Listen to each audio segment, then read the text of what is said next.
my thing is find your own voice, right? And I think a lot of people would say that. The way that you can find your own voice is also through living. What you're passionate about and how you live your life is completely different than everyone else. And I think that's a way that you can have your own unique voice. Like, I think I compare myself often, but I like to think it's not in a negative way. I think it makes me want to do more. Like, I see people doing things and I'm like, and it inspires and it yeah, motivates. Exactly. It's like, I need to do something. It makes me feel like I'm not successful, you know? Which is really interesting because we've got an Emmy up there. Yeah.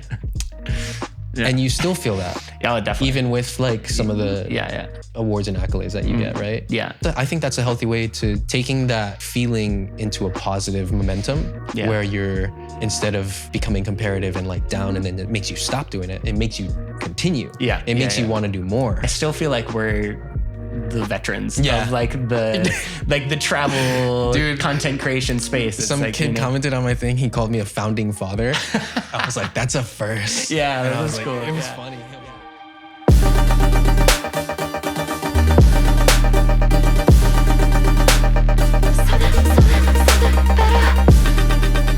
What's up, everybody? Welcome back to the ʻlāərs podcast. Obviously, the setting's different.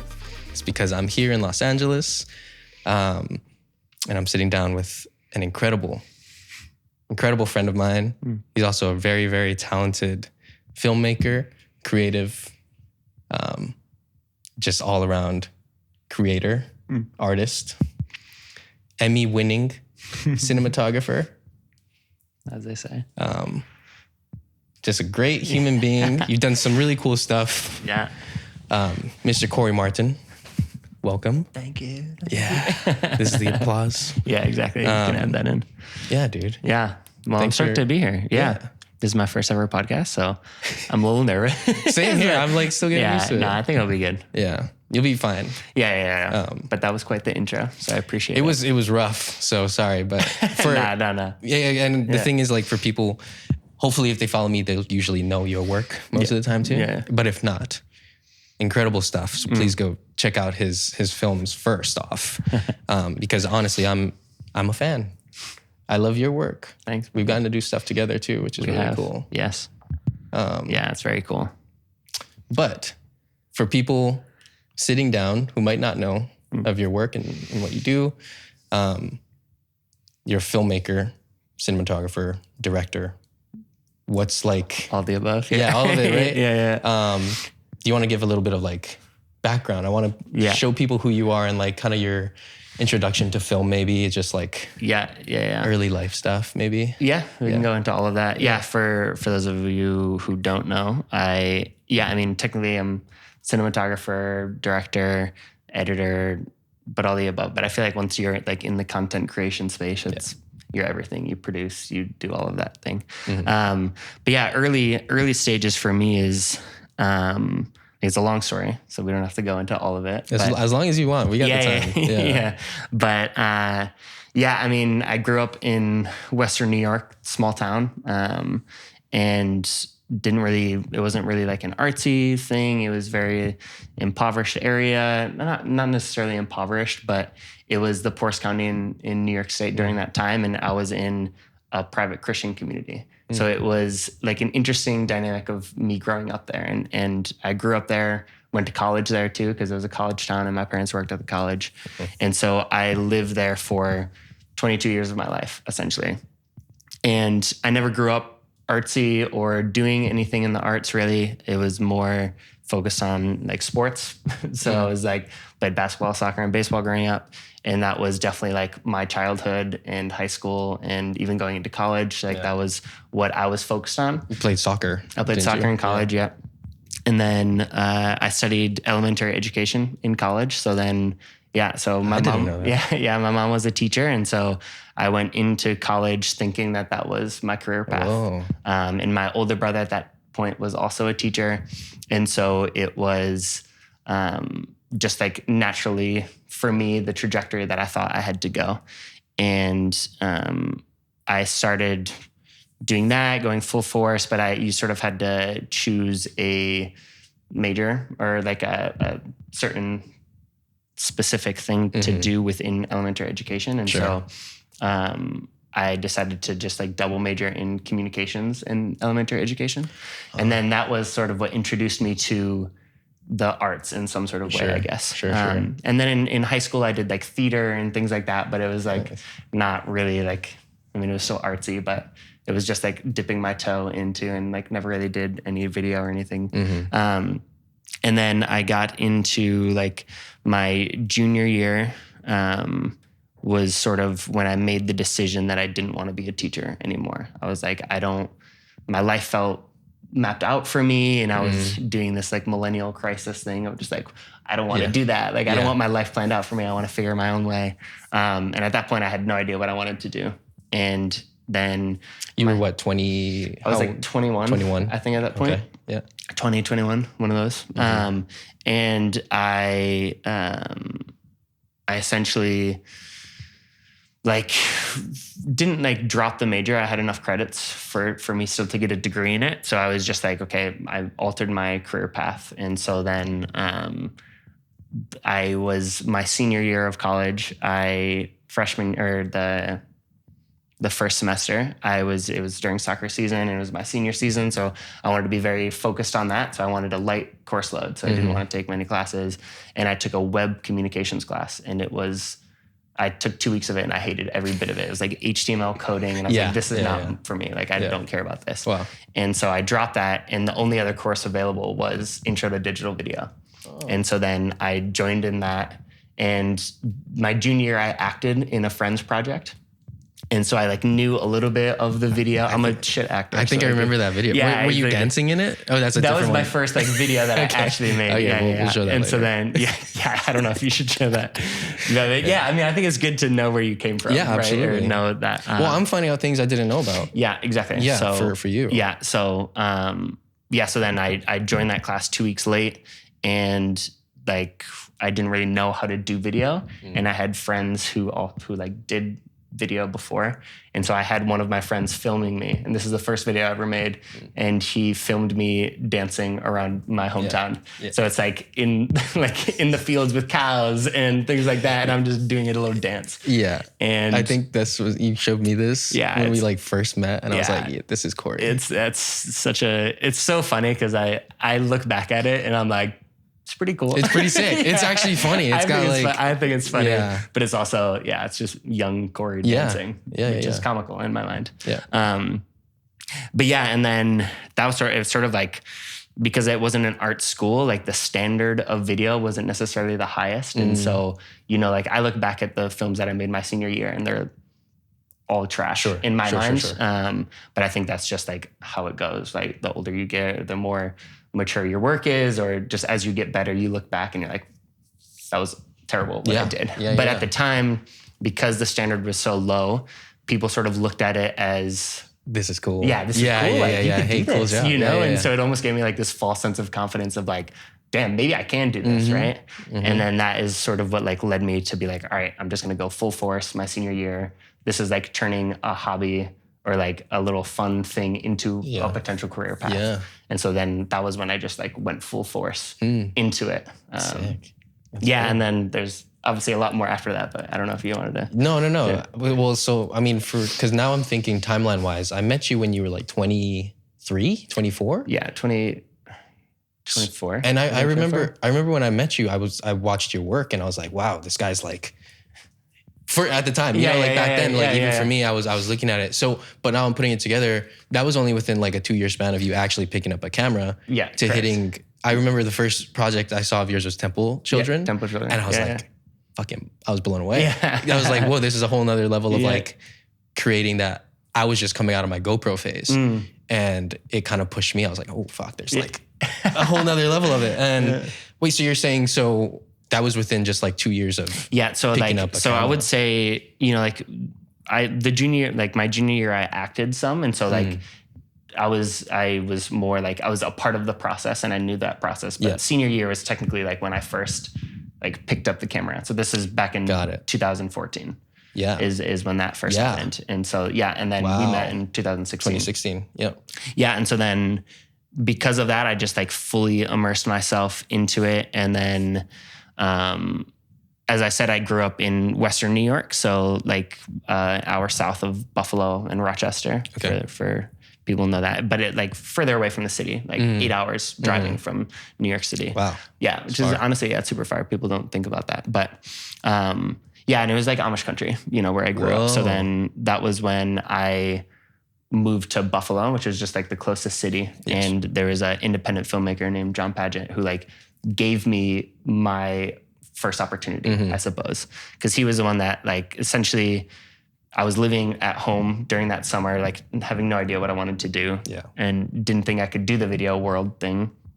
And he was like, I can guarantee you X amount of hours. I can guarantee you like 20 hours a week and I can pay you this amount. Whoa. And that would at least allow you to move to Buffalo. And then I can introduce you to people and you can still freelance and do all that stuff. Wow. And so then, so he took a chance on me. Yeah, that's cool. And then that's what took me to Buffalo. And then through that's when I got connected to the street art scene. And so then started following mural artists around the world and started doing, that's what got me into travel. Yeah. And then that's what led me to Hawaii to then meet you. Yeah. And I feel like whenever I talk about my story, it's always interesting because I can pinpoint very like exact mundane moments that feel so insignificant that have completely altered my life forever. Yeah, absolutely. And it's not necessarily saying that the alternate life would be bad, but it's just different, you know? And it's like, I'm here now because of all of those decisions made. And you can connect the dots looking back. Yeah, exactly. Of like literally, like people I met or like a party I went to or just like a random thing. And like, that's even how we met, you know, like, so it's just like random. Which is crazy. Cool. And then like, it's so cool. Yeah, that's true. It's wild to think about that. And I think that's also now because I'm able to pinpoint those things, I think it's changed how I view my life because then now I look at every moment as it could be life-changing ultimately. Whoa, right? And that's cool to think about. Yeah. And so it's like, it's also sort of what led me to like what I'm doing now, you know, like I'm doing a lot with Yes Theory and like their whole concept is saying yes to things and seeking discomfort and going out of your comfort zone and things like that. And all of that is also sort of stemmed from, or like where we get along is stemmed from where I believe in my life of just like, if you say yes to something, like that could ultimately change your life forever in a positive way or a negative way. But it's like, it's just like accepting that those decisions matter. Yes. And it's a cool way to view life, I think. For sure. It definitely makes it more exciting. You're open to things. Yeah, of course. And it's, and it's obviously led me here and I'm happy with where I'm at. So that's it. Sick. Yeah. Speaking of being open to things, I mean, like obviously your travel work has been, I think that's another thing that I can kind of pinpoint to your style too. Because obviously like I've seen your work evolve over the last 8 years we've known each other. Right. That openness that you talk about is not just in life, it's also with your like creating. It's also with like how you travel and when you see these new places and meet these new people, you're like kind of bringing that into your work in a sense. Yeah. You're particularly if people haven't seen your work, I think your people work is like incredible in terms of having a subject, working with someone and like the first thing you see on your page is like portraits. And I think did you always have an interest in like human subjects? Yeah, I mean, definitely. Like, I think if I were to describe my work, I think it's definitely more, it's more about like culture and traditions and then the human element in all of these places, right? Because I think, and that also leads me to go to like weird places that like the traditional tourist wouldn't go to, because I think there's a lot of like misconceptions of places. Yeah, thanks, buddy. You got me. I think there's a lot of like misconceptions on places, and so you know, like all humans are the same, right? And so in my mind, that's always been a very interesting factor to me. It's because I can go to, you know, Chernobyl in Ukraine and have an experience with a grandma there, like a babushka, that is exactly the same interaction that I would have with my grandma. And it's like things like that are just like, whoa, the world is so connected in a way that often we don't see.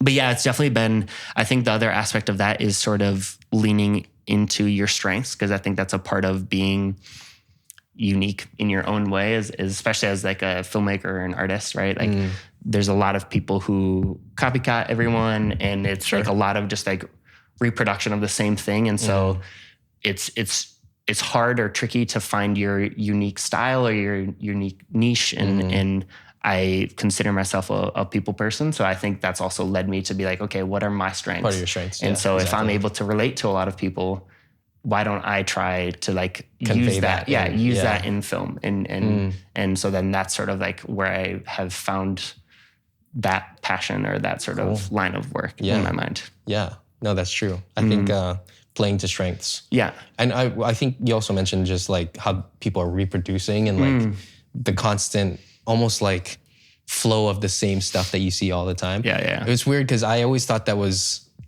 I feel like you're similar in the sense that like we try to stay away from the normal trends or like stuff that you would typically see all the time. Yeah. The shift that happened for me recently was more like, remember when you were first starting out and you would see something inspiring and you just be like, dude, I want to recreate that. Yeah. Most of the time, like when stuff's being reproduced like that, it's because people just want to like try to do it. I remember like being, you know, the early inspirations when I first picked up a camera was like watching Jamie O'Brien's like GoPro stuff. Yeah. And like I would just literally just go out to Sandy's and just try to recreate all that stuff that I saw. So it's not so much malicious intent behind like, oh my God, this guy's doing this and like he's successful, so I'm going to do it too. Right. And that exists, but maybe I'm just being an optimist and saying like, people are just trying to I think to learn and be better. I think it's just a part of the learning process, right? It's like people emulate. Yeah, exactly. And they're like, I want to know how to do that. And then once they do it, I think it's just for me, I'm 100% a part. I was 100% a part of that when I was younger too. You know, like during the early BD days when we were like, there was a style that we had to replicate. And so then we tried to put our own unique flair into it, but ultimately it was very similar in a lot of ways. And that's sort of like what made all of the work cohesive in some way. Sure. But yeah, I think it's definitely like, I think the older that I've gotten and the more, in my mind, more mature my work has gotten, I feel like I try to my best ability to try to stay away from things that are super trendy. Yeah. But obviously it's like, it's hard because it's trendy for a reason and it works. And so it's like, well, do you want to still be successful on whatever platform you're doing? Sure. Like you sort of have to at some point do something like this. So. You know, what's interesting to think about too is there's usually factors that you can like pick out of things that are trendy. And if you just you don't have to replicate the entire thing, but just take that like little piece of the puzzle and then combine it with like another different piece of the puzzle and you switch it up a little bit. Yeah. And then you have like that's creativity, right? Steal like an artist. Yeah, type exactly. of thing. Yeah, exactly. No, I definitely agree with that. Do you find that in your work at all? Is there a level of like, where do you draw inspiration from? Because are you, I mean, it's clear you have your own style, unique style. But have you consciously made an effort to like create that style for yourself? Is it a combination of things? Is it like, where do you think it comes from? It's tricky because I have been thinking about this recently because I was asked this question earlier too of just like, who inspires you? And, you know, I think back in the day, I think I would have listed a bunch of filmmakers who were doing similar things to me and being like, that's where I draw my inspiration from is I want to be like, I want my work to look like that. Or I want it to be like that. And I still think to some degree that's true. And I think it's just, it's cool now that a lot of the people that I feel are inspirational within the space that we do, like are also my really good friends. So I think like you included obviously. So it's like, I think that's a cool aspect of where I draw inspiration is like my friends. Which I think is like the best way to live, honestly. But I think I've also learned to draw inspiration from other sources as well, outside of film, just in terms of like work ethic or just even the way to like view life or to view travel, right? Because travel is obviously like 95% of my work. Yes. And so I think a lot of the times where I draw inspiration are just from travelers in general, not necessarily even content creators, just people who are doing things that are out of the norm or are going to a place like Turkmenistan and people are like, I've never even heard of that. You know, it's like that to me is inspiring because I'm like, wow, I didn't even know about this place. Or, you know, there's, you know, like Yakuts in the middle of Russia and it's like the coldest city in the world. And it's like things like that. I would never know unless I like followed these people or I saw did research on travelers or things like that. And so I think I've found a lot of inspiration through that. And then even just like writers and things like that. I think it's just like the creative act. But no, I think going back to sort of like your friend group, I think that's super important because I think you are a product of who you surround yourself with. Absolutely. And so I feel very fortunate to have a friend group in LA that is very hardworking and is very successful in their own way. And everyone is in a diverse, like a different field. Like there is like some photographers and some like influencer people, but then there's also like VFX people and production people and then, you know, engineer and then, you know, like there's people in all their different, right, that are still like crushing it and doing their own thing. And it's when you surround yourself with that, it's very easy for that to rub off on you and you'd be like, okay, well, I need to get my shit together now. Or I need to work harder. So I think that's like a cool aspect to that as well. Do you think in another life, is there any other like artistic endeavor you would have tried to go after, you think? Yeah, I mean, definitely. I think... Because artists, I mean, like your medium is just film is what like the other thing. But like I feel like the creative actual spirit that's inside of you could be like applied to like it could be applied to anything. I was curious if you've ever had like desires to do something, just be like, fuck film. Yeah. Honestly, no, 100%. I have a really good friend in New York who's an amazing filmmaker, amazing DP. And he sort of went through a phase where he like, I don't necessarily know if it was burnout, but he was just like, I don't know if I want to do this anymore. And he went and he like farmed for like 2 and I was like, sick. That's so cool in my mind. I was like, I would do that. I like that. Like I think about when I'm like older too, I was like, okay, obviously education is a part of it. So like, I think that would be something I'm interested in. Not necessarily even teaching film, just like teaching kids. In general. Teaching in general. But no, I'm like, I definitely enjoy like building things too. So sick. Like woodworking. I was like, I don't necessarily know if I have the skills to do it, but I'm definitely interested in that. But I think you're right that it's like everyone has the creative spirit inside of them. I think some people have just found like the proper way to use that as a career. But I think everyone has the desire to like do stuff in some sort of way and have that creative outlet. Yeah. So there's a thing with like, I think everyone has that kind of like creative spirit in them, but like cultivating it's a different, you know, thing in itself. Yeah. A lot of the time, I mean, like what's been prevalent in my life lately is like the judgment voice usually that we have. And I think that's something that stops a lot of people from actually doing what they want to be doing is because they think, oh, like this thing that I made isn't good enough. There's comparison. There's like all these things that are going on in their head that like stops them from actually creating, you know, the things that they want to be doing. Right. I feel that in my work all the time. Yeah. Do you get... Same. Yeah. We talk about that all the time. We kind of bounce each other's like projects back and forth. Like, hey, what do you think about this? I think I think comparison is good, but I think it can be really toxic. Yes. If it's not done appropriately. And I 100% like experience this all the time where I just feel like it's not necessarily like, I think I compare myself often. But I don't think, I like to think it's not in a negative way. I think it makes me want to do more. Like I see people doing things and I'm like, and it inspires and it motivates. Yeah, exactly. It's like, I need to do something. Like I feel like I'm slacking. Yeah. And so I think that's where the comparison gets, where it makes me feel like I'm not successful because I see other people who are achieving these things. Sure. And then I'm like, I need to do that. Like I need to do something, you know? Which is really interesting because we've got an Emmy up there. Yeah. And you still feel that. Yeah, definitely. Even with like some of the awards and accolades that you get, right? Yeah. I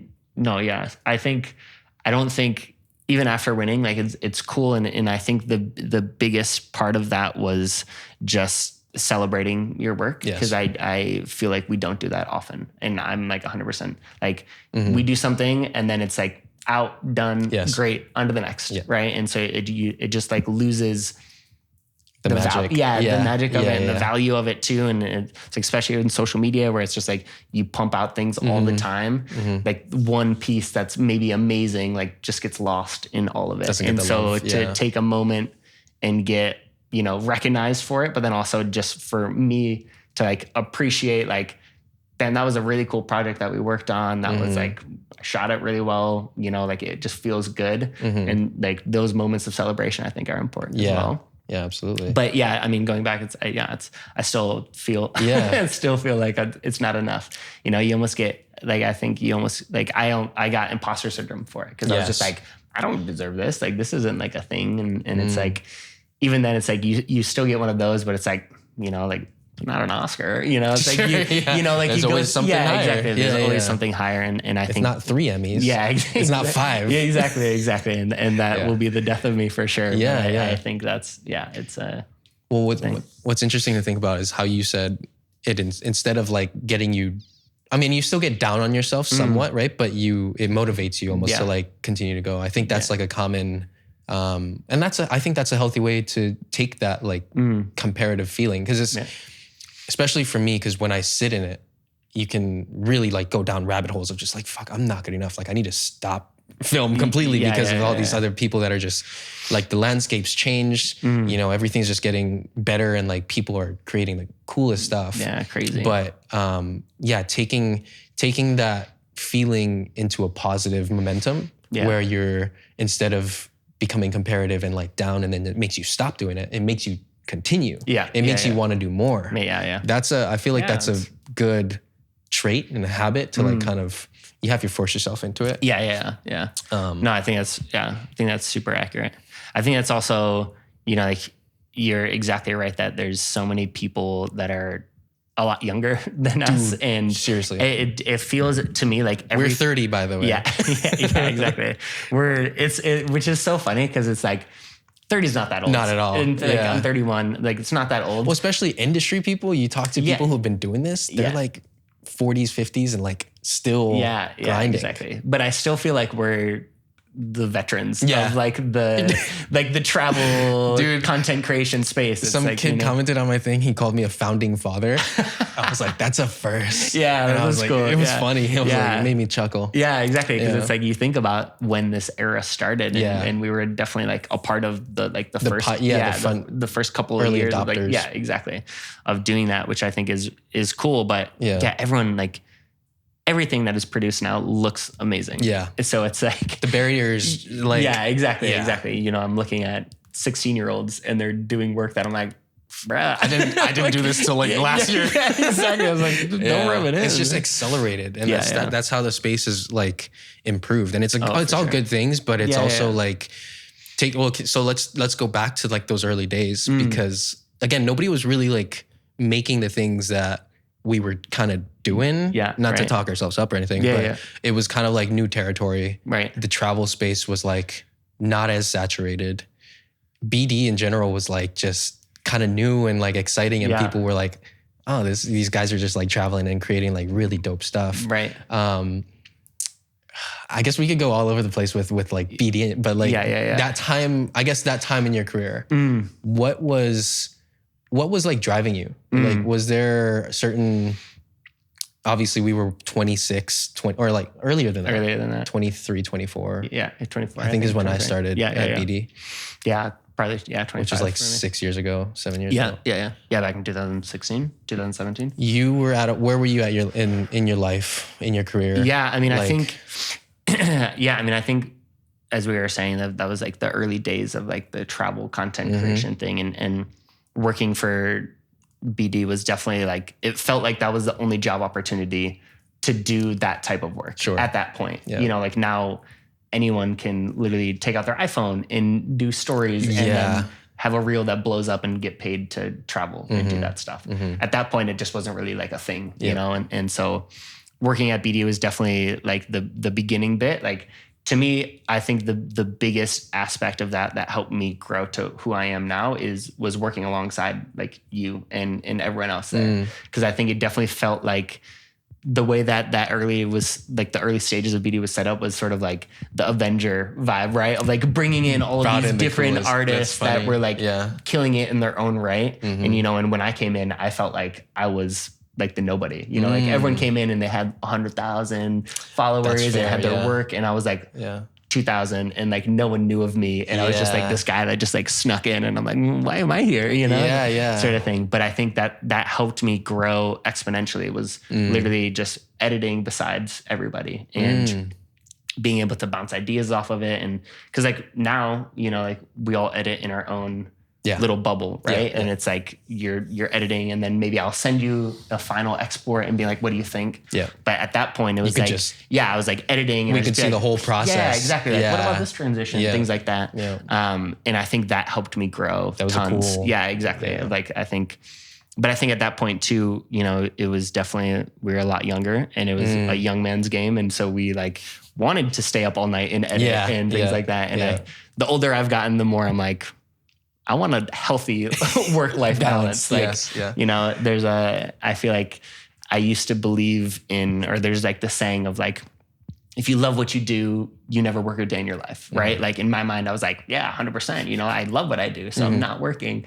And then the older I've gotten, I'm like, it's literally the opposite. It's like, if you love what you do, you're working literally every minute of your life. And so I've like tried to remove myself of like going on a trip and not even bringing a camera or just like, and it's difficult for sure, but I think I've found the balance of like, okay, I want to take a step back. But anyways, that was a long tangent. No. I think it's perfect because again, we were talking about being back at that point in your life and how it's changed now. Yeah, exactly. Because I fully relate with that. I'm like, a young man's game, I could like, my body was nice and limber. And nowadays it's like, okay, I need to recover. I can't just like be gone for 20 days at a time. Yeah, exactly. And you know, you get home and it kind of, it seeps into other parts of your life, right? Like, of course. It just consumes everything. I think I wanted to rewind back to when we were first, like you mentioned, you were this newcomer kind of coming into BD without like that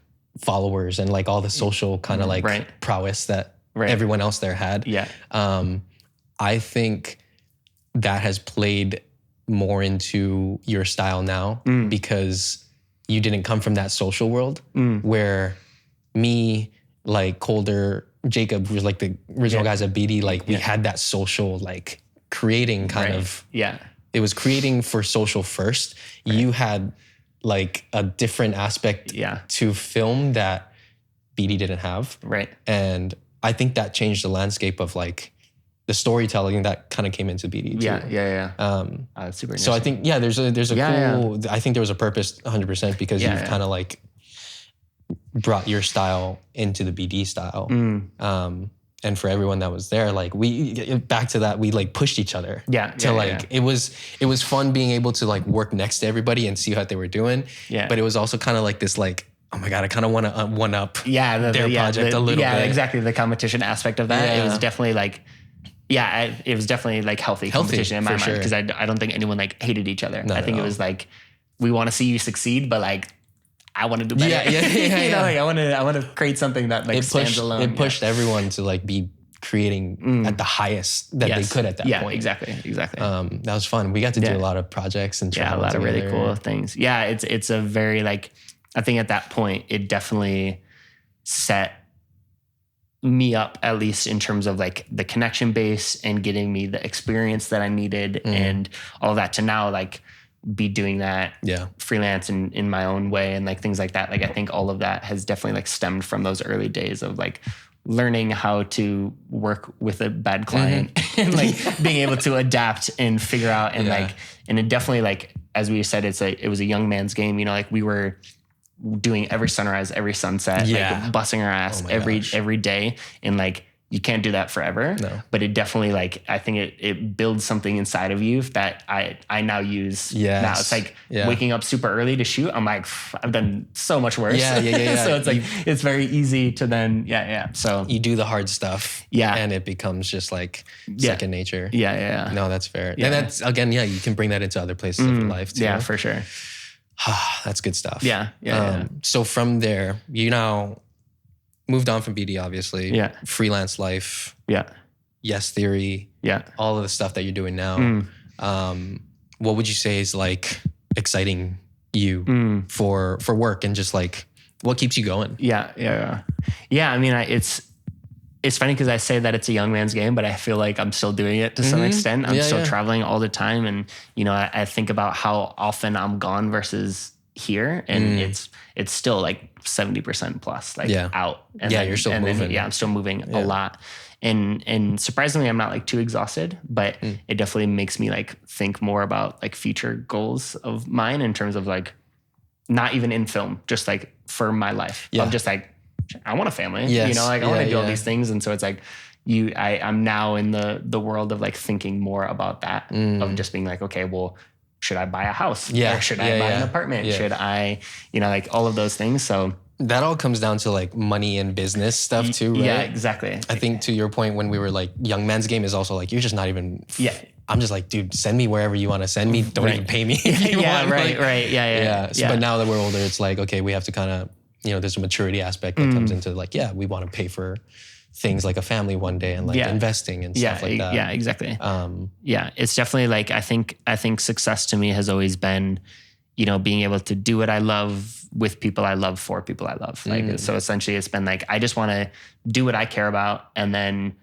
make enough money that I can support the people that I care about. And I want to work alongside people that I care about. Like, so that's sort of been like where I've tried to live my life the most, of like, if I don't like you, like I don't really want to work with you. Like, even if it's a great paycheck, I was just like, that's not worth it to me ultimately. And obviously, you know, like it's awesome that I'm able to do that and to say no. Like that's a great feeling. Yeah, exactly.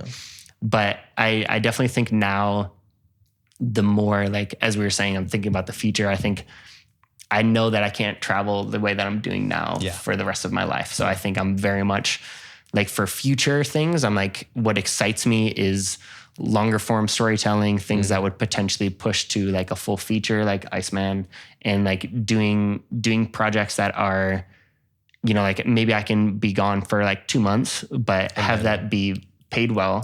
Have me be able to like focus. Exactly. Focus fully on that and then be able to be home for another 2 months, 3 months, and then go and do another thing. Right. And so, that's really like you've had a taste of it. I mean, obviously with Iceman, for those that, again, to reference, this is a feature that you got to work on, you co-directed. What was that like? Like, what was it like being on a set like that, also having a specific role? Because I think as from the creator world, you wear all these different hats. You know, do you enjoy that like solo one focus type of thing? Or I mean, I think for reference, the Project Iceman was about the first person to ever do an Ironman in Antarctica. Crazy. And so it's crazy. It's incredible. It's on YouTube. So everyone should watch that. But it was definitely like, my job title was director down there. So then I did the whole Antarctica expedition. It was just like 40 plus days, sailed down there, did the Iceman, sailed back. But you did the Iceman yourself? See, the thing is that this is like the running joke is that like we also sort of did our own Iceman because he was the one doing the thing, but we were also like, especially me as the director, like for the first, I don't even know how long, for the first little bit, I didn't sleep either because I was like, I need to be with him to like make sure we're capturing the moments that are necessary because he's only going to do this once. So it's like, you can't miss anything. So I think I definitely had the specific role of being like, okay, I'm the director, but it's also because of the nature of the shoot, it was like everyone did everything too. So it's like I might have had the job of director and like it was my job to like make sure the story was told in the right way or making sure we're getting everything and being able to like organize all of it. But ultimately it's like, you know, you still had a camera. Exactly. I still had a camera. I was still shooting. I still did drone stuff, like, but then everyone else also like, I couldn't be everywhere at one time, you know? So it's like, everyone played their it's role. like, exactly. So it's like, my job was to like arm them with like, hey, this is what we're going idea. For. And so like, I trust you to like do this too. And so it felt like there wasn't really like a hierarchy there. There was no egos or anything like that. It was just like, okay, we're all here to make this project the best it can be. And so like we all have different strengths. Let's use those and then let's try to figure out the best way to tell the story, which cool. I think is how like I would want to continue to like do your projects. Yes, exactly. Because I think once ego comes into it, like I just don't. Yeah, it just is. You just end up not enjoying it. Sure, it sounds like when people are just like open to being whatever they need to be. Yeah, exactly. For the betterment of the project. Exactly. Yeah, cool. I feel like you find that more with those kinds of productions where it's not like a 50-person set and like this person's here, this person's there, because then you get the labels and like you said, it like their ego probably gets involved and it's like, right, yeah, okay, don't tell me what to do, man. Yeah, like, exactly. This, yeah, exactly. So it sounds like you want to continue to do those kinds of, I guess, productions. Yeah. I mean, I think it's also, you know, like people have asked me if I wanted to do like narrative film and, you know, things like that. And it's like, I'm definitely open to it. Because Iceman was a doc. Yeah. Iceman's a doc. Yeah. So like I've built my portfolio around the niche of like the travel adventure documentary style work. Yes. And so I'm like, I love to try different things. So like, absolutely, I would love to like work on a full feature narrative, but ultimately it's like, I don't necessarily have the experience within that. Sure. And so what I'm like worried about is like, if I were to do something like that, like I don't think I would be hired as the DP. I think I'd be hired as the camera assistant. And so it's like, then it'd be like, okay, can I remove my pride in order to like go be someone's bitch essentially on another thing just to like learn. But I think that also has like been on my mind more recently too, of just like having the humility to be like, I don't know everything, you know, cause I think it's definitely, because I think there's pride involved of like being like a veteran or being like in the field for a long time. And it's like, you know, I 100%, I know that I'm good at some things, but I know that I'm terrible at other things. And so having the humility to be like, I know that I'm bad at this and I need to ask for help and being like, that's okay. Because like you need to do that. It's good self-awareness. Yeah, exactly. Yeah. So I think more recently I've been able to be like, I don't know anything about business. Like I'm a successful freelancer, but I was like, I don't know what I'm doing half of the time, you know? So it's like, it's definitely like a learning thing to be like, okay, like I know you're a lot younger than me, but like you are super good at this. Can you teach me how to do this? Or can you help me with that? So I think that's like something that I'm trying to implement more of, just being like, okay, I don't know everything. I need to learn. Right. So I've talked about that a lot with like previous, the last podcast guest I had one was my like jiu-jitsu professor. And he talks about like, even though he's been doing it for 16 years, like he's still learning from younger kids that are just like, you know, can be like phenomenal at what they're doing. And he's just like, I'm still constantly learning. And that's a good place to be. Cause there's again, like when you think you don't know everything, you have space to grow. Otherwise, if you're thinking like, oh, I know it all, there's no area for like the flower to bloom. If you will.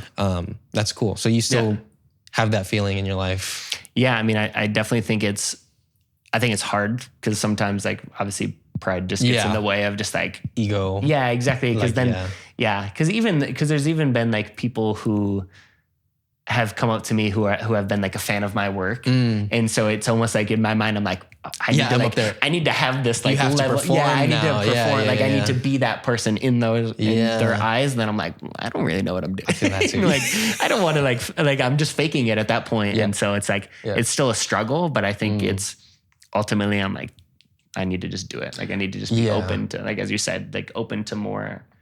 It's a very interesting place to be able to admit that to yourself for one, but then also like communicate it to other people. Yeah. Because I know that exact situation you're talking about, like someone who like sees you as like, okay, you're up there. Yeah. But really you're just inside like, I don't really know what the fuck I'm doing here.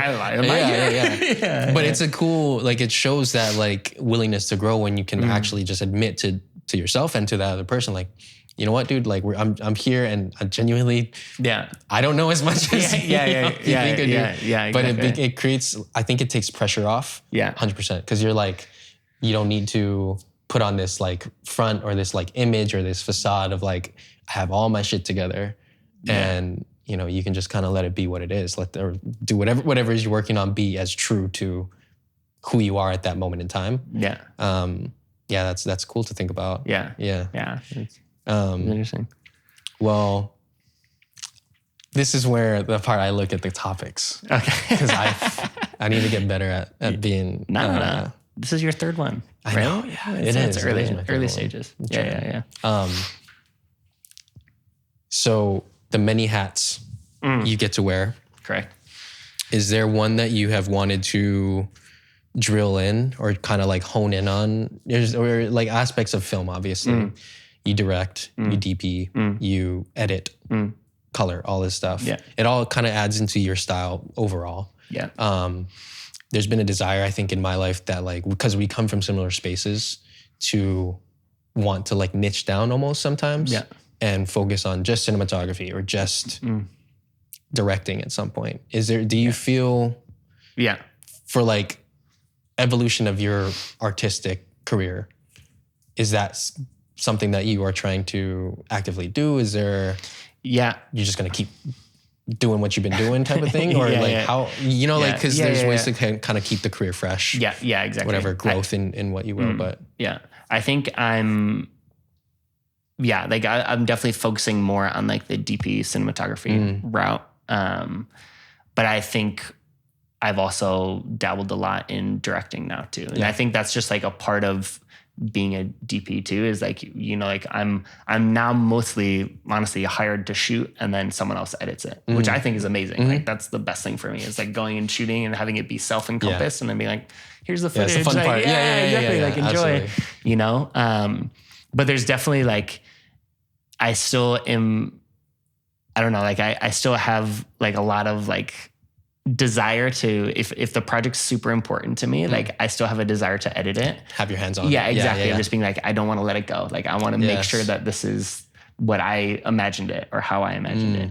But I think I've also, I've gotten good at also being able to be like, okay, like I trust you now to like do that. And I think I had a lot of trust issues back in the day too. I'm just like, I don't want anyone else to edit my thing. Like it's going to make it like, cause a good editor can make terrible footage look amazing, great, but a bad editor can make amazing footage look awful. And so it's like, in my mind, I think that also helped me early on in my career as well. Cause I didn't think that I was the best cinematographer or director, I just thought that I was a good enough editor to make my footage look really nice. And so I think that also had me like not trust people, because I was just like, I know how to work with my footage. I know how to make this look good. And so that like definitely like has been a thing for me. But I think I mean, especially just with like all of the Yes Series stuff, like they have their own team of editors. And so I think the more that I've shot for them and the more that I've experienced, it's like, I'm just used to being like, okay, take the footage, do with it what you will. And same thing with like Project Iceman, right? It's like giving the footage to an editor to like edit it. Like, I think once you see a project come out that you're like, damn, he did a lot better than what I could do. Yeah. Then it's like, you build trust. Yeah, exactly. Then I'm like, okay, like people can do better than what I think that I can do. And so I think that's been good. But I think ultimately, like I've been focusing more on being a cinematographer, but I think I also have stories that I want to tell. And this is sort of like where I'm at like a crossroads now of, like all of my work is me shooting for other people. Yes. Which is awesome. And I love that. And I will continue to do that, no doubt. But I think there's stories and places and people that I want to meet and I want to tell the stories of. And right now I'm just like hoping that one of these people who gives me work to be like, let's go here. Yeah, exactly. And then I'm like, okay, that's dope. Like, let's do that. Like, I'm passionate about that. And so it's like, I think right now I'm at a point where I'm like, I also want to do my own stories. Like I want to direct, and I still would shoot it, or maybe I won't shoot it, we have that project coming up that you're shooting and I'm just directing, which is like, and we did that in Namibia as well. So it's like, there's elements that I've just like, okay, I just want to trust someone to shoot it and I would direct it. Right. I like that idea. But I'm just like, I think I'm just like dipping my toe into like actually being a director. I think when I'm shooting, it's sort of just directing comes with it, because you're just like, the ideas come up. Exactly. And all of the sets, quote unquote, they're not really sets. It's like me and another dude, but all of those, like, it feels like everyone's open to ideas. So like if I come up with an idea for a sequence or a scene, then it's very like open for me to say that and voice that, and then for people to make that happen, because they see that I'm passionate about it, and they're like, well, if he's passionate, it's probably going to be cool.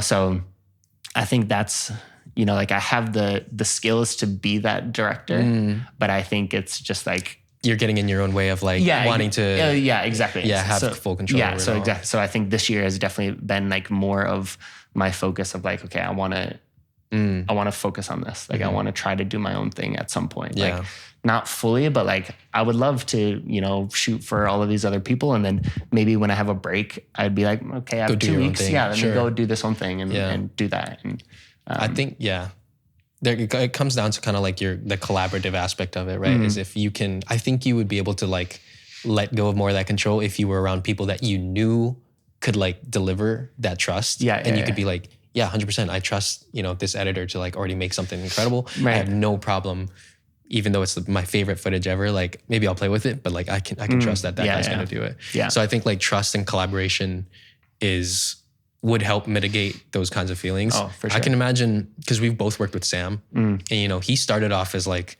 someone that did pretty much everything front to back too. And so like when he took that director role, brought us on to shoot, he had to have like trust. And I've talked to him about this before, but it's that cool like aspect of when you find your people and you know you can like trust them to like do the best of the best, then I think that role that you take is more, you know, you can sit in it. You can kind of relax into it because, hey, we're in this together. Yeah. We have this idea, like, I know they're going to deliver. So the collaborative aspect, are you actively seeking that out? Are you kind of like, I mean, how do you feel about, working with and trusting other people? I mean, I think I'm definitely more open to it because I think I've seen a lot of my friends who have been very successful in their own right by themselves, tag team with someone else and then become even more successful and get bigger clients and be doing larger projects. Yeah. And so I think that's definitely like been on my mind more recently in terms of just like, maybe if we just marketed ourselves as more than just like me as an one individual, you know, like that's when we can maybe get bigger budgets and maybe people are more interested in that. And it's more of like a production house rather than one lone dude. One freelance contract. Exactly. And I think it's also, if you build that trust, I think it's probably the greatest thing for like a freelancer, right? Because it's like, then it's not solely on you to do all of these things, you know? Because I had this conversation with another friend recently of like me right now, it's like I'm dependent on other people, like someone like Sam, pitching ideas, getting funding, and then paying me, right? And that's, I love that. But then at the same point, it's like, I'm dependent on him. And so if Sam is just like, I don't really want to do anything right now, then I'm there like, whoa, I gotta figure it out, you know? And so I think that's also been the part of me of being like, okay, well, I need to do my own thing. Actively, I need to, because you know, I've been very fortunate to not have to do any outreach. And now I'm like getting to that point where it's like, I should do outreach. Like I am busy, but it's like, I'm busy in a way that may not be sustainable long-term. And so I think that's where I'm thinking more of, okay, I should, I should have my own thing that I'm doing. Well, what's interesting is that there's that side to like wanting to do your own thing, but then there's also, you mentioned like having your own voice, right? Like, and that's kind of where I'm in the similar kind of boat with you because that's why we've done so much other work for other people all the time that like it constantly can just kind of not make you lose your own voice, but you start to like crave that, I know I can tell the stories that I want to tell and like have that ability. Like the whole, that's hence like the layers series kind of being revamped and like I'm wanting to like, that's my outlet, if you will. This podcast is another outlet because there's nobody else literally telling me anything on what to do. You I think it what it is. I think that's like very healthy. Do you have outlets like that? Is there something that you like, we can talk about what you want to do or like. I mean, I'll be honest, like, I don't think I do have that outlet. Like, I think that's, you know, like, I think that's also something I want to do more this year is like do passion projects or because I think I get so wrapped up in doing client stuff that and it's not necessarily like client stuff. It's like, it's still cool projects, but it's like, it's just paid projects. And so it's like, I prioritize that over something that's for myself. And like, for example, I did a trip to Ethiopia like 3 years ago and I have some of the coolest footage in my mind that I've shot. And it's like really cultural. It's like, it's just like off the beaten path, like very interesting. And I was there for 3 weeks, 2.5 weeks. And so I have tons of footage and it's just sitting on a hard drive and I've never done anything with it. And I'm like, I should do something with this. You should have something. Absolutely. It's such a cool thing. And it's like, I think I've been reading, as all creators do, the Creative Act, right? Rick Rubin thing. So it's like, it's a very like, I just started reading it. It was just like sort of a thing.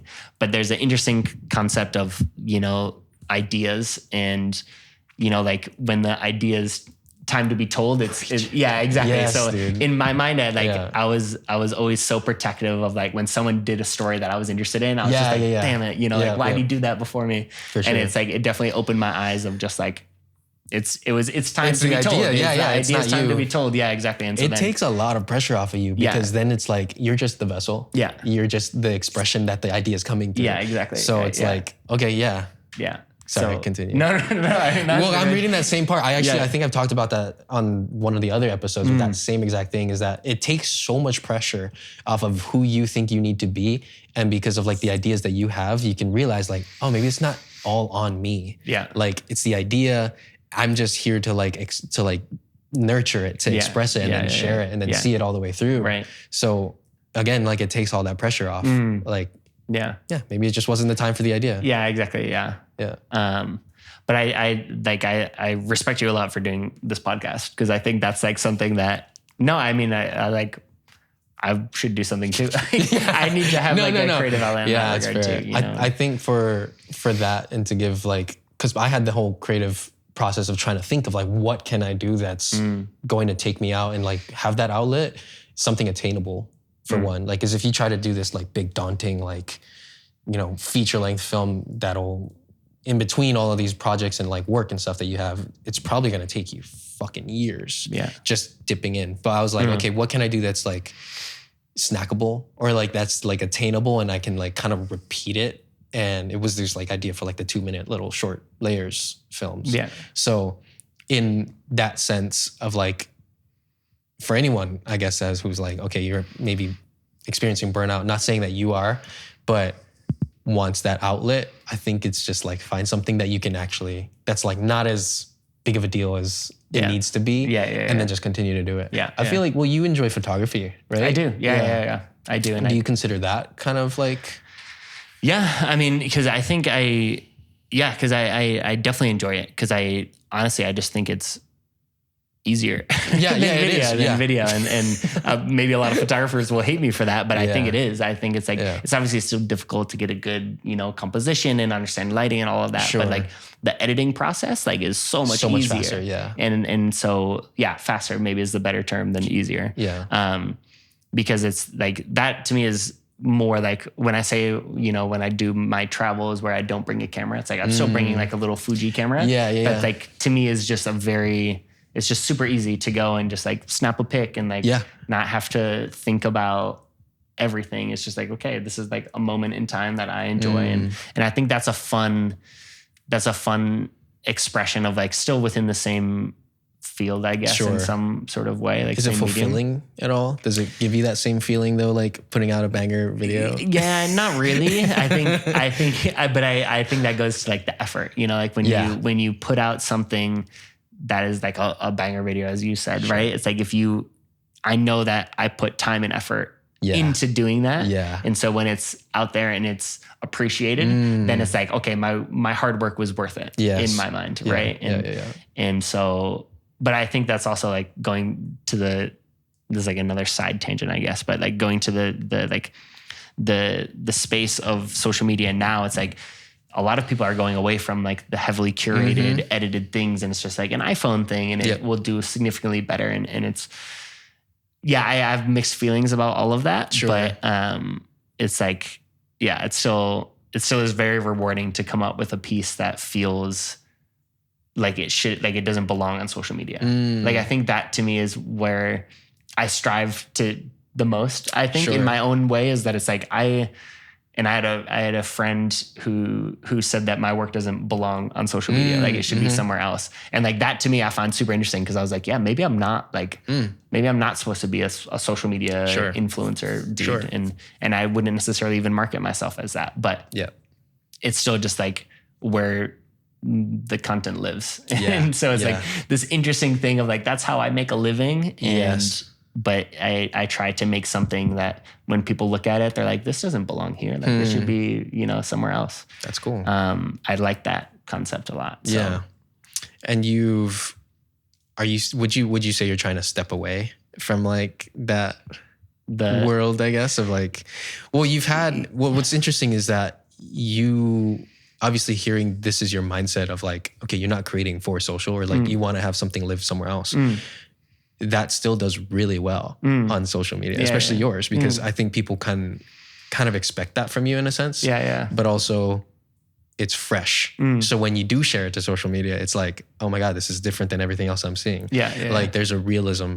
Yeah. And it sounds to me like your goal is you're striving to like take that realism, but elevate it in your own kind of like storytelling and like through visual. Yeah. I mean, I think it's hard because as much as I would love to say like, yeah, I'm stepping away. It's like I still see the benefits. I still see the benefit of it. And, you know, and I think for the longest time, you know, like I always wanted to compare myself to, it's like a weird comparison, but if you know who MF Doom is, he's like, so he's like a rapper who doesn't necessarily like, he didn't have all of this like spotlight. Like not everyone knows who MF Doom is, but like if you asked your favorite rappers who their favorite rapper was, they would always be like, oh, MF Doom. Yeah, sure. MF Doom is killing it. And so in my mind, I was like, I want to be your favorite filmmaker's favorite filmmaker. That's like, sick. And so that was like when I first started working at BD, for example, like people were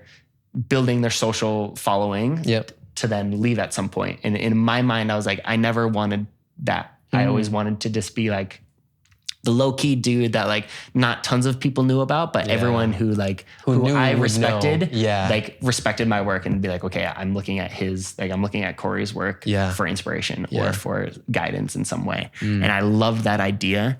But now as a freelancer, I also see the benefit of having a social following and being more active on social media and doing all those things. So it's like, I'm trying to navigate that space. So I wouldn't say I'm necessarily pulling away, but I'm also just like, I'm not very active focusing on social. Yeah, exactly. I'm like still doing my own thing, but I'm still like, I still have some money over there, like trying to be like, I still need to like post here every once in a while and do this thing. And that's so funny. Like, there's like, I feel like I'm kind of similar to you in that sense. Like, your favorite filmmaker's favorite filmmaker. Yeah. But like the big inspiration for me was like John Bellion. You know how he's like always been in the background and stuff. But he's written for like the best of the best songs. Like every song you think you love was probably like, he's written huge things. Yeah.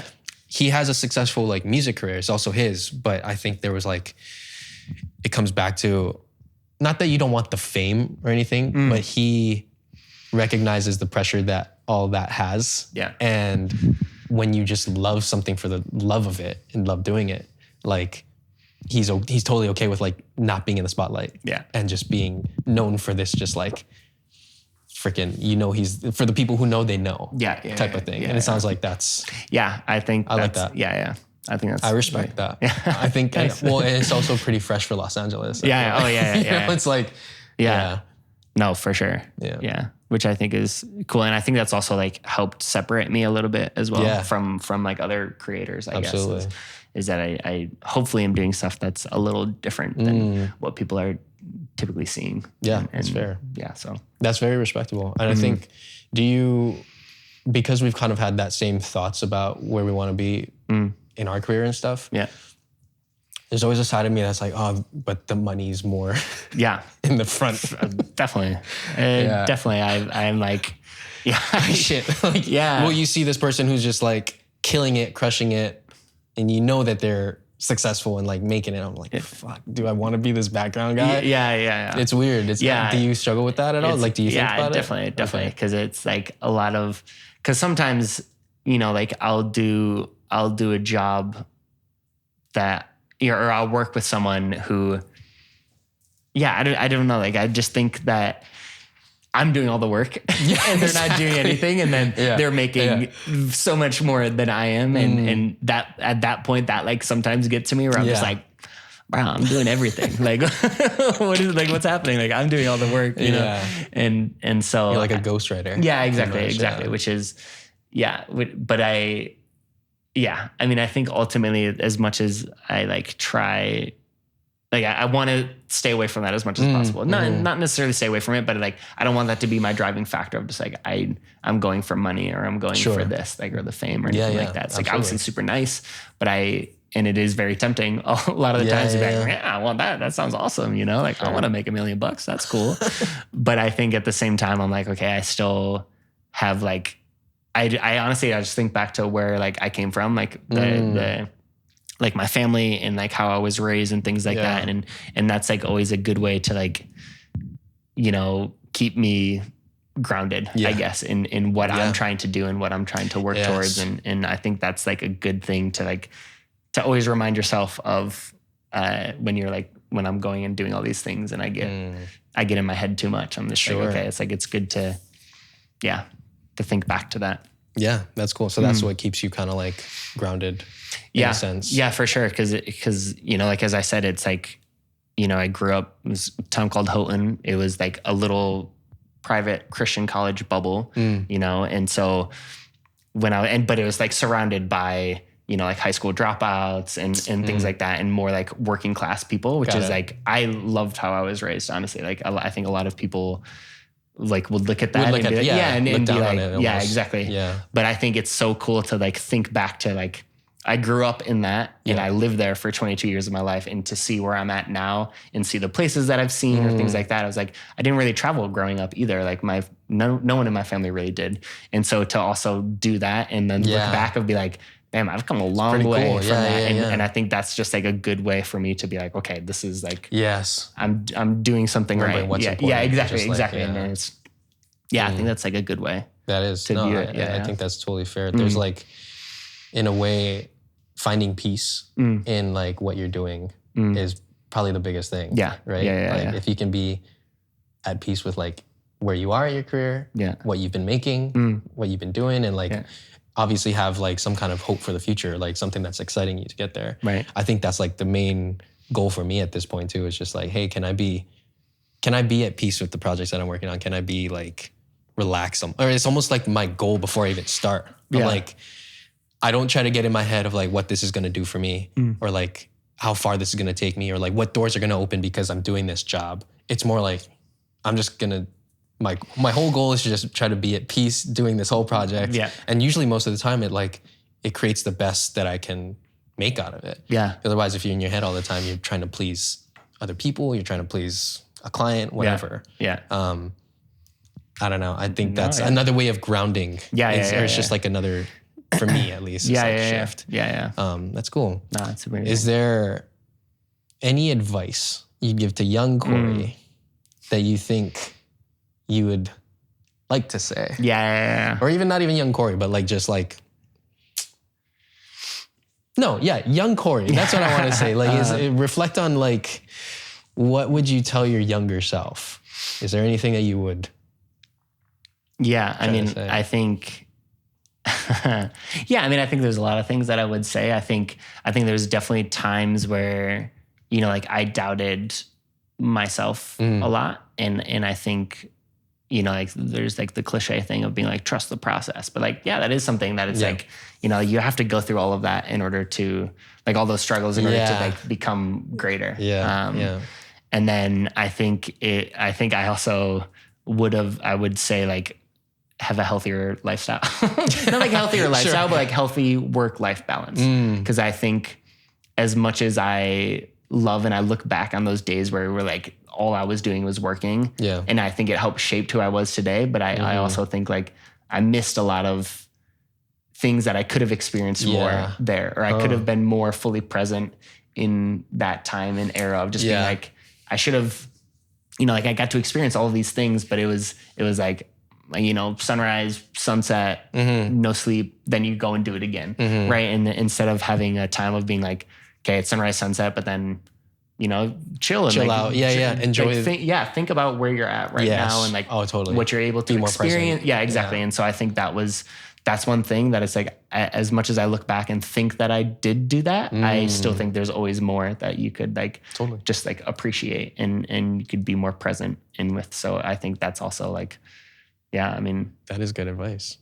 Absolutely. I like to think so. Yeah, no, that's hopefully, that's great. Yeah. Well, you can also take that into like any situation. It's not just like the good times. Yeah. Like, hey, be more present and like being more self-aware with your emotions and like, or even if you're going through like hard shit, it's like, you know, take the time, be there. You know? Because like you said, you have to go through that kind of stuff. Right. I'm picturing the scene from Interstellar where he's like, he's in the wormhole and he's like, no, don't do it. Yeah. Like you kind of have to let yourself go through that shit because you become the person you are now. Yeah. So the side of me, it's funny. I asked you that question. I was like, would I change anything? I'm like, probably not. Yeah. Even though I fucked up a lot. It's brought me to a really cool place. Yeah. And I'm at peace with it. Yeah. You kind of have to be. Yeah. It's like the whole thing of like, do you have any regrets? It's like, no, you shouldn't have any because it's like, if you're happy with where you're at now, it's like all of that has helped shape who you are. And so it's like, you shouldn't look back and be like, well, I should have changed this. Or and you can still find that kind of happiness, like where you're at, like no matter what, honestly. In whatever situation, you should be able to find it. Yeah. So that's to younger Cory. Is there advice you give to like young filmmakers or like someone who looks up to Cory? Yeah. I don't know if there's anyone. 100%. Like I do. What advice do you have for just like someone in the industry who's wanting to, hone their craft more? Or just be a little bit more successful. I think one thing is because we talked about how there's like a lot of like replication of work and things like that. And so I think my thing is find your own voice, right? And I think a lot of people would say that, but I think the way that you can find your own voice is also through living, right? And so I think what you're passionate about and how you live your life is completely different than everyone else. And I think that's a way that you can have your own unique voice. And so, sorry. No, you're fine. So like, so I think that's like how, like when I first started and when I was first, like, as we talked about my style, right? Of like the human element or the cultural element is like, I looked at what I like, my interests and what I cared about and was able to then use that in a way to then guide me towards like finding my style. And I think that's like important. And I don't think a lot of people do that now because I think a lot of young filmmakers are like more looking at what else everyone else is interested in. And then going for that. And then being like, wow, it's trendy to travel now. So like, let me go travel, you know? And then it's like, that's awesome. Like, I think that's super important for you to do for sure. But I think at some point it's like, you just get you get lost in the masses of just like, everyone's doing that now. And so to like live your life and then be able to find your voice through that, I think is important. That's cool. Yeah. I think that's probably the best. Well, like to touch on that, there's a director I enjoy. His name's like Solomon Lichthelm, and you've probably of course. I think in one of like his interviews, he like talked about he's constantly inputting. So like throughout his life of like pretty much just living his life. He's like, what are these things that interest me?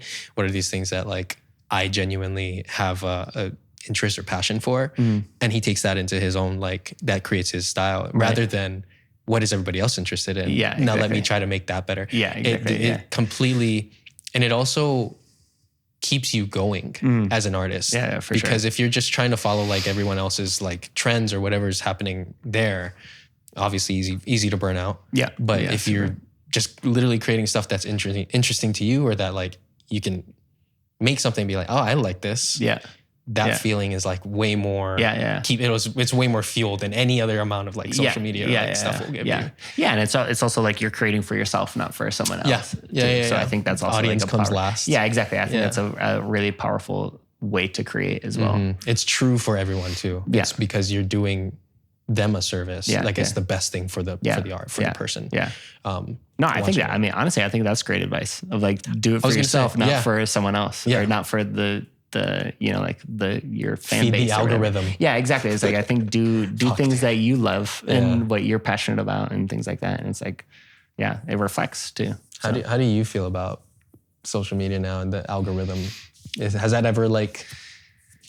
Yeah, I mean, bothered you? To some extent, because I think it's just like as we sort of said earlier, the trend of pushing away from like curated pieces. I think it's I don't know. It's cool to see that people are like getting it, but at some point it's also like a knife in my heart of like, I'm putting so much effort so much work into it. People are doing that. But then I also just like, I think I need to remove myself from that and just be like, well, it's cool. You know, that it's like, it's way more accessible now for people to like, the entry is way more easier. I think, you know, I don't know. I feel like a lot of people would talk about like, you can't make it as a creator in this time and age. And I was like, I think it's arguably like, I know it's like, I think it's way easier. I think there's definitely like heavily oversaturated, like no doubt about that. But I still think even with all of that being so saturated, I still think there's room for people to come and join it. And it's like, I don't necessarily think it's difficult because literally if you like if you travel and you literally take an iPhone video, like how I view my stories, like on Instagram stories, like I could just take one of those videos on Instagram stories and post it as a reel and the algorithm will, you know, feed it and it'll get 4 million views. And I'm like, what? You know, like, so I think it's just more accessible like that. Like people can go viral super easy in my mind. I don't necessarily think it's easy, but I think it's like, I think it's just more possible. Like there's more people on the platform. It's still a thing. So personally, that's how I view it. But that's back to like, okay, you put all this hours and hours and hours into this piece of work. Yeah.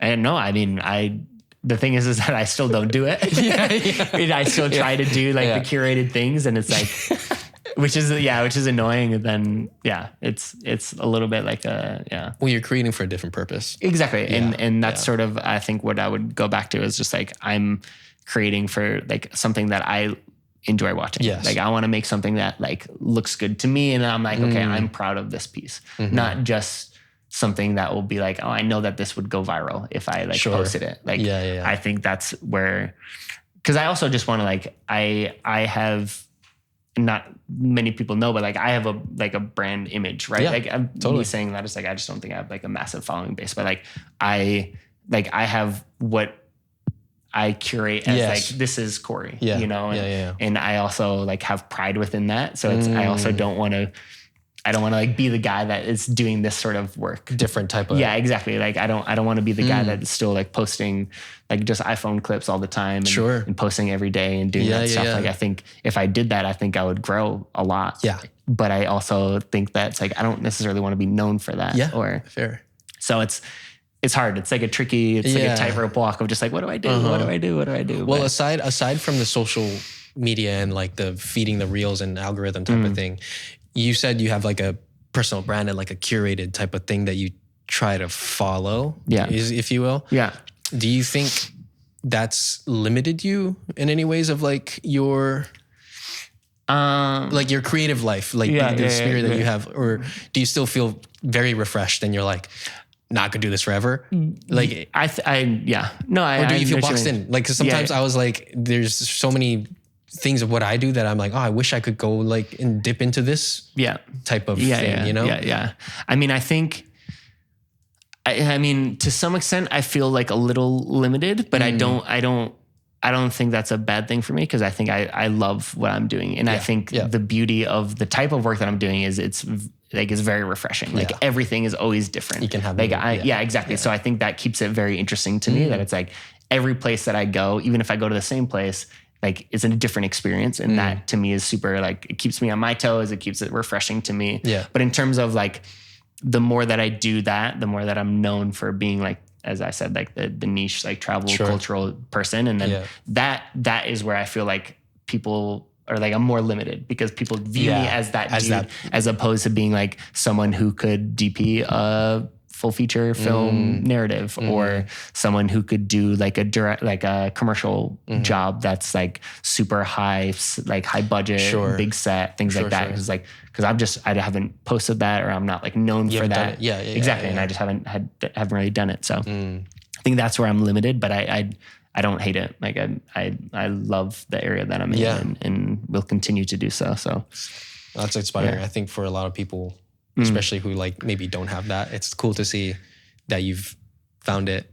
Yeah. And you're kind of like, you're running your lane. Yeah. Right? Exactly. You know what you're doing. Yeah. That's cool. Man, I can't really think of much more else. I feel like we went for pretty long. Yeah, just yeah. now. I was like, I don't know how long we've been. I don't know how long. But yeah, dude, I think you're one of the most talented dudes like in this film space, especially for me. I mean, I've looked up to your work, and I'm so stoked. You got to sit down and agree to do this. Yeah. I'm pretty nervous too. It's still just the third, but again, I know you've never been on a podcast. Yeah. I'm stoked this is the first one you've been Appreciate you, man. Your work is incredible. I think for everyone that's listening, definitely go check out Cory's. Is there any last thoughts that you have?